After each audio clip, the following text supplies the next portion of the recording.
crossing and kind of where we can go from there. So I'll stop for a couple questions. So. Well, I'm a Bombay breeder, and I have not had the defect for 8 years. And that's because I keep going out to the black American Shorthair. And yeah, I have to then work my way back, you know, with type. Right. But I have had a very solid program, and I've produced 2 national winners and several regional winners. That's why I'm so adamant about using the Sable Bombay as an outcross for the Sable Burmese. Okay. Because that brings in the vigor, Right. hybrid vigor. Right. Lynn Thompson had the litter in her house for me because I flooded my house, and she had a litter of blacks, the blacks as she calls them, and could see the difference. Right, right. Well, keeping this can be done. Look at these Korot breeders. They have been able to do this, and they did it before major genetic testing and stuff. I mean, they could test for their disease, but they couldn't test for points at the time. They couldn't test for brown, and they didn't want those things as well. You know, so this can be done with enough cooperation. All right. But we could also test all our spays and neuters because that's part of the pool, even if you're not breeding them, because we have the generations back. If you have the generations behind them that are still intact, that would, but if they're intact, they're intact. So if you want to put your money somewhere, and that's what it's going to come down to is how much money are you going to have, I would focus on the cats that are going to breed for the next generation. What we don't want to get into is a witch hunt. This is where it came from, and your cat gave it to me, and da da da. Forget it. It's too late. It's just too late, right? You know, it's water under the bridge. Let's move on, right? So really, if we have to spend money, let's speed it spending on the cats that are going to be breeding and producing the kittens that are going into the show the next generation, right? Leslie, Yep. we had a request on the Skype for if you could repeat the question. Oh yeah. Okay. I'll try to repeat the question. So. What was that question? Yeah, so if we want to, whether we should test the spayed and neutered cats, and we should probably focus the money on moving forward, and so it'll depend. It'll depend on who you have. My thought was if you've got, you know, if you have 4 cats or 5 cats in a litter, and you maybe spayed 2 or 3, you could still have an idea of, you know, the lines where it's more prevalent. Right. So yes, you could use this information to kind of get statistics, but yeah. So that's. But you know, the most fair statistics is then to do everybody, and you're never going to get that. You're always kind of going to get biased information. How we tend to not get biased information is at the service laboratory. Sometimes we have tests combined. And so somebody might be asking for, I want the PRA test, I want the PRA test. Well, that's linked together with the PK deficiency test. That's how you get unbiased data for pyruvate kinase deficient, because no one's asking for that. So, but to do that effectively, we would have to test everybody, right? So. Do we need to test ones that we know are carriers? Well, do we need to test ones that we know are carriers? You know, we're going to have to develop an outcrossing program where everybody knows what's going on. That might be a way to save some money, but then we might want to know what other colors or something that cat carries. We might want to do parentage testing to make sure that, you know, we have all the tools that no one can cheat. If we do this right, all right? So we can always know where lines are coming from and things like that. So it might not be the highest priority to test someone that we've already known from crossbreeding produces, but that's something we'd have to balance. Yeah. We're working on genetic diversity too. Yeah. So we need that. Yeah. So we might. You're right. So. Anything we get. Yeah. That anybody's willing to contribute just for information. Yeah, so Donna's right in that regard. We might already know it carries the head defect, but we might want to know its genetic profile so that we can say, okay, how as diverse is this cat versus another in the Burmese pool? Help you select who you're going to pair it up with. Yeah. Okay. I don't know have any documentation of this, but I've often heard that there seems to be some cats that have occasionally thrown a head defect and some cats that seem to throw a lot of head defects. Yeah, so the question, and this has been historically a big question, why do some cats throw a lot of head defects and why do some don't? It takes two to tango, so it always comes down to that. You have to always be breeding with a carrier male. Maybe sometimes accidentally you did and sometimes accidentally you didn't. You know, some females, yeah, maybe some females, it's so drastic that the kittens die very young and you don't know that they're actually there. And then remember, it's a game of statistics. You were getting the ones that didn't throw a lot, where somebody over here, the whole litter was being affected. So in the end, it's probably about 25% of cats that are affected. Didn't you postulate they were dying in utero too? They could be dying in utero as well. So it might be 25% or a little lower because they die in utero. Yeah.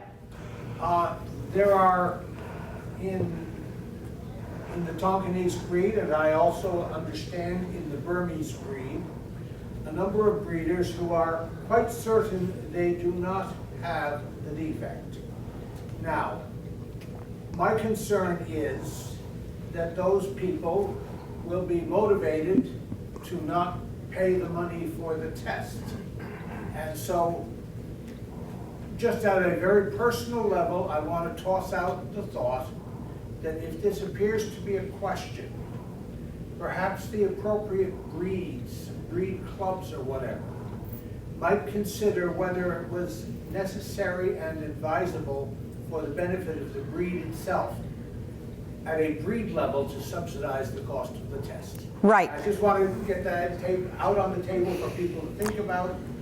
That's a very good point and something we had actually thought of. I want you to know that, you know, when we found this mutation, we invited Erica and Art to come out so that we could kick through a bunch of ideas before showing up to you guys today.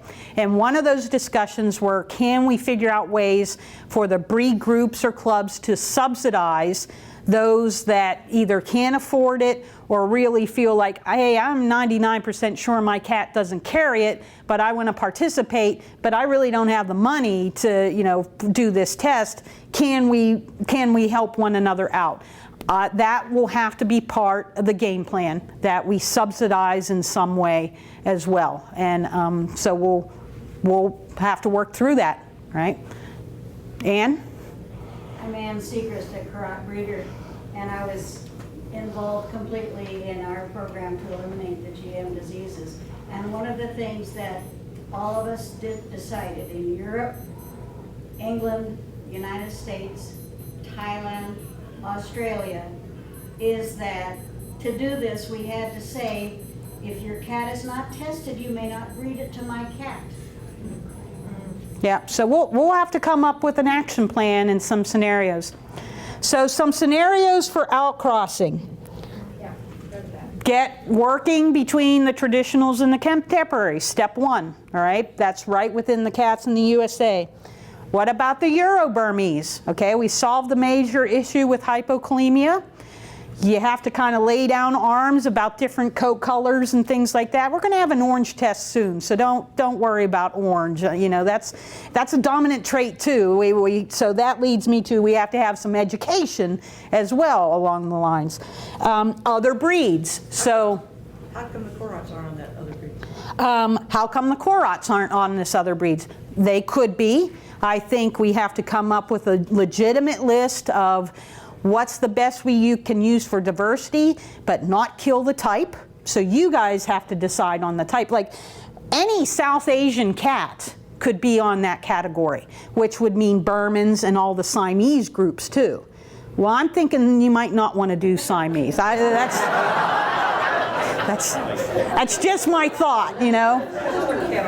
That's just my thought. So this is, you know, you guys can alter this list, you know, but we're just trying to throw everything out there. So Korots could be on it. So I have Tonks, Bombay, Singapore's, Asians, Burmillas, Australian Mist. You know, I guess the Asians that they don't like, aren't there Asians that have, you know, I don't remember what all their colors are. Apple-headed Siamese, maybe? breed, deliberately breed. Right, right? So those could be used as well. Now remember, with this type of crop, with this program, there's going to be people at this end of the table that say, I can't do it. I just have to stick with my sable traditional Burmese and that's it, all right? Then there's going to be people down here that says, I'm going to Thailand and I'm going to get a street cat off the street of Thailand, right? Hopefully that all adds up to something in the middle where everybody does a little bit of something, but the most important part is to continue to share the cats down the road. If this person breeds to a cat from Thailand and then it doesn't get bred after that, that was a whole wasted effort, right? So people have to pick what they feel comfortable doing. Look, some of us don't have a long time left in the cat fancy, all right? Are you going to start over, all right? Some of us are younger, and yeah, hey, let's work together and build this breed back up. You have to, think about all those things, and we have to be willing to accept everybody's thought process on this, right? And not point fingers and say, hey, we're all trying to work together and we are trying to do what we can. And we don't want to put catteries out of business. We don't want to do that because if anything, you got to go find your old friends and get them to breed a set of cats for you, right? We need to expand this breed population quickly. Go find all the people that left. Is Patty Jacobberger in this room? She's at a different meeting. She's at a different meeting, right? Yeah, so there, we got to get Patty back in this room, right? So that's just one I know, all right? So that's just an example that I know. And so that's what we have to do is we have to get, you got to get your buddies to do one breeding for me so we can quickly expand this population. There's some fears with this stuff, right? Here. So there's just one genetic mutation difference between a lot of these breeds. You can work on these things. So Singaporeans are only genetically different really at the agouti locus, right, compared to a Burmese. A Bombay is only different because it's black, right, because it's a solid black cat, right? So these are minor differences, very minor differences that we can work with, right? Another example of this is the Persians. For years, one of the first things I ever did was go up and talk to the CFA about, is a long-haired exotic a Persian, or is it, and they, I don't know why there's still this argument, right? But genetically, we cannot tell a Persian from an exotic. And guess who else has been added in there? British Shorthairs, Selkirk Rex, all right? So actually, the most difficult thing to figure out is an exotic from a British Shorthair. They're both short hair. I can take an exotic, type it for long hair. If it's a long-haired cat, that means it's a Persian. Once we find the Rex mutation, we can type it and tell you it's a Selkirk Rex. But right now, genetically, it's hard to define British versus exotic. That's the same situation here. These cats kind of cluster very closely together. And one genetic mutation, we can put them into the right breed. Yeah. Two things. One, do all those have the same blood type? Have to get into that blood type issue? Do all these cats have the same blood type? I don't think any of the Southeast Asians have a high frequency of the type B blood. They're predominantly A's, Devon Rex, Brits, so yeah, Brits have it and stuff.